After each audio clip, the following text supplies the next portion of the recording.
Perkenalkan, nama saya Magdalena Veronica Napitupulu. Di sini saya akan menjawab pertanyaan dari Pak Efrizal dalam rangka untuk memenuhi ujian akhir semester studi kelayakan bisnis. Langsung saja kita simak videonya. Soal yang pertama, jelaskan berbagai aspek studi kelayakan bisnis. Yang pertama, ada aspek hukum atau legalitas. Hal ini menyangkut pada semua hal yang berhubungan dengan legalitas atau ketentuan hukum dalam mendirikan perusahaan, seperti misalnya izin lokasi, NPWP, surat izin usaha perdagangan, dan lain-lain. Yang kedua, ada aspek ekonomi dan budaya. Dari sisi budaya, studi kelayakan akan menganalisis bagaimana perusahaan mempengaruhi adat istiadat di daerah sekitar. Sedangkan dari sisi ekonomi, analisis yang dilakukan yaitu bagaimana perusahaan berdampak pada tingkat pendapatan per kapita di wilayah tempat perusahaan didirikan. Yang ketiga, ada aspek pasar dan pemasaran. Dalam aspek ini, yang harus diperhatikan yaitu potensi pasar, jumlah konsumen, daya beli masyarakat, segmentasi, dan lain-lain. Dan yang keempat, ada aspek manajemen. Aspek ini berkaitan dengan operasional perusahaan, baik dari pembangunan maupun pengembangan. Dan yang terakhir adalah aspek keuangan. Bagi bisnis, modal adalah hal utama yang harus dimiliki sebelum memulai usaha bisnis. Maka dari itu, aspek keuangan menjadi hal yang menentukan bisnis Anda berjalan lancar atau tidak ke depannya. Pertanyaan nomor 2. Jelaskan berbagai bentuk badan hukum perusahaan.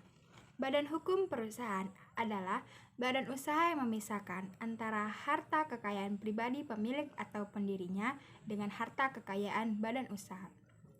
Badan usaha yang berbadan hukum terbagi menjadi 5. Yang pertama, ada perseroan terbatas atau PT. Merupakan persekutuan beberapa pengusaha swasta menjadi satu kesatuan untuk mengelola usaha bersama, di mana badan usaha memberikan kesempatan kepada masyarakat luas untuk menyertakan modalnya ke perusahaan dengan cara membeli saham perusahaan. Dan yang kedua, ada yayasan. Pengertian yayasan menurut Undang-Undang Nomor 16 Tahun 2001, yayasan adalah badan usaha yang terdiri atas kekayaan yang dipisahkan dan diperuntukkan untuk mencapai tujuan tertentu di bidang sosial, keagamaan, dan kemanusiaan yang tidak mempunyai anggota. Yang ketiga, ada koperasi.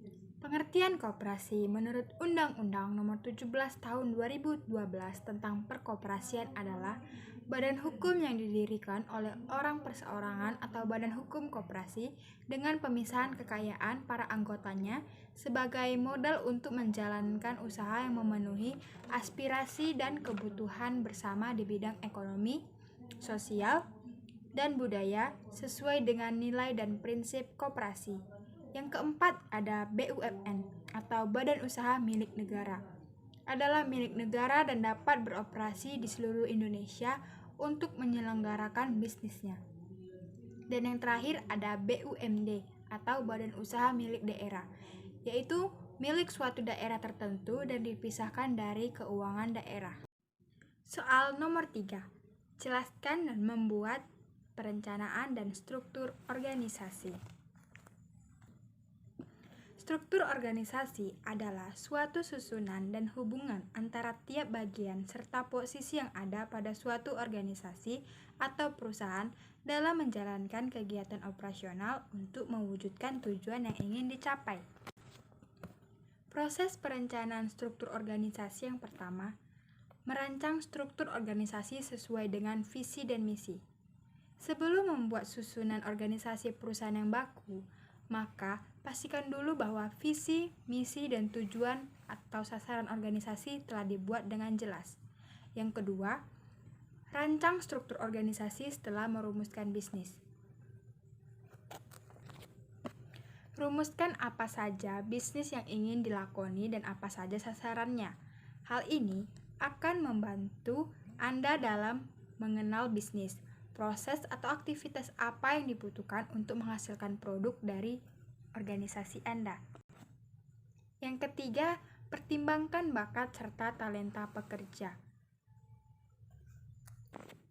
Yang wajib dilakukan adalah melakukan analisis dan pengamatan terhadap kemungkinan tersimpannya keahlian-keahlian pada pekerjaan Anda. Oleh karena itu, para pemilik perusahaan amatlah penting mengenali karakter dan kemampuan karyawan Anda. Yang keempat, pertimbangkan usia pekerja. Dalam agenda membentuk struktur organisasi perusahaan, faktor usia menjadi salah satu yang patut dipertimbangkan, sehingga Anda mampu menempatkan mereka pada posisi atau jabatan-jabatan yang sudah dirancang. Dan yang terakhir, buat struktur organisasi perusahaan yang ramping. Struktur organisasi perusahaan sebaiknya memang harus memperhatikan prinsip kerampingan untuk menghindari birokrasi rumit yang memperlambat operasional. Pertanyaan nomor 4. Mengapa suatu proyek bisnis perlu mempertimbangkan dampak positif dan negatif kegiatannya terhadap lingkungannya? Jawabannya, untuk menjamin suatu usaha atau kegiatan pembangunan dapat berjalan secara berkesinambungan tanpa merusak lingkungan hidup, dan untuk memanfaatkan dan mengelola sumber daya alam secara efisien, meminimumkan dampak negatif dan memaksimalkan dampak positif terhadap lingkungan hidup. Selanjutnya, agar bisa memberi masukan untuk penyusunan desain rinci teknis dari rencana usaha atau kegiatan. Selanjutnya juga bisa membantu proses pengambilan keputusan tentang kelayakan lingkungan hidup dari rencana usaha atau kegiatan yang akan kita lakukan. Dan yang terakhir, bisa untuk memberi informasi bagi masyarakat atas dampak yang ditimbulkan dari suatu rencana usaha dan atau kegiatan yang akan kita lakukan. Pertanyaan nomor 5. Jelaskan aspek teknis dan produksi dalam studi kelayakan bisnis. Aspek teknis dalam studi kelayakan bisnis menjelaskan bagaimana perusahaan dapat menentukan lokasi yang tepat, baik untuk lokasi pabrik, gudang, cabang, maupun kantor pusat. Dan untuk agar perusahaan dapat menentukan layout yang sesuai dengan proses produksi yang dipilih sehingga dapat memberikan efisiensi.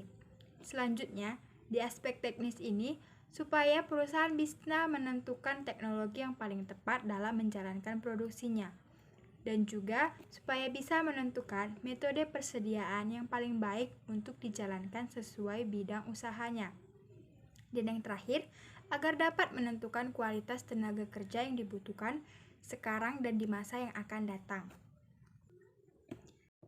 Sedangkan di aspek produksi dalam studi kelayakan bisnis, di sini menjelaskan bagaimana yang pertama menetapkan skala produksi, di mana di sini kita menetapkan perencanaan produk, seperti apa bentuk produk kita, warna apa, bungkus apa, merek yang bagaimana, labelnya, semua dikerjakan di aspek produksi ini, dan juga jenis produk yang akan kita buat, pelayanan servis bagaimana, dan kualitas produk yang akan kita buat.